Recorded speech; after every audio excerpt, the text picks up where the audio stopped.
The supposed supports that this Prime Minister is talking about are being vaporized by inflation. It's crushing Canadians. The Bank of Canada has said that this government's deficit spending is driving inflation, that inflation is costing $3,500 for the average Canadian. The Parliamentary Budget Officer says that when you take into account both the financial and economic costs of this government's carbon tax, that 60% of people paying it will pay more than they get back in any rebate. That is published information. We're headed into a cold winter. Canadians need to heat their homes. It is not a luxury. The cost of government is rising the cost of living. $54 million for a rise camp, $6,000 for a hotel room for one night, billions of dollars in corporate welfare. All the while, Canadians are suffering with high rates of inflation, doubling of interest in mortgage payments, and record food bank usage. Canada is the only country in the developed world to increase the carbon tax during an affordability crisis. Even Japan got with the program and canceled its plan to increase the carbon tax. Canadians are suffering. People are wearing their winter coats inside of their homes just to keep down heating costs. The carbon tax is not an environmental plan. It is a tax plan.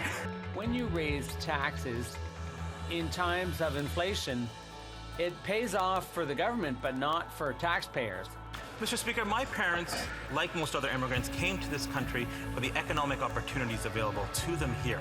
The idea that if you work hard, you can make a decent living and provide for your family. But because of this Liberals' inflation crisis caused by mismanagement and overspending of Canadians' taxpayer dollars, too many Canadians are struggling. And now, they're going to triple the carbon tax and make everything more expensive. We all know the tax is going to disproportionately affect low and middle income families and will cost as much as 14 cents or more a litre at the pumps. Mr. Speaker, between the monthly increase in mortgage payments, the price of groceries, gas to drive to work, and the cost to heat their homes, landed Canadians don't know where to turn.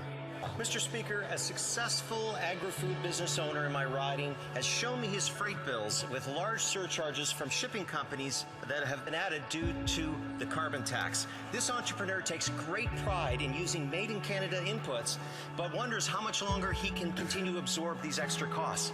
Will the Prime Minister stop this made-in-Canada inflation and cancel his plan to triple the carbon tax? Or will he just triple down and let his carbon tax cancel this entrepreneur's made-in-Canada success story? A food processor like my constituent has to pass on those surcharges. The carbon tax is driving up the costs of groceries and forcing more Canadians to the food banks. 1.5 million Canadians have had to use food banks in a single month. Pregnant women have to choose between feeding themselves or feeding their children. Feels like everything is broken in Canada. Canadians are losing their hopes, their dreams, and their dignity.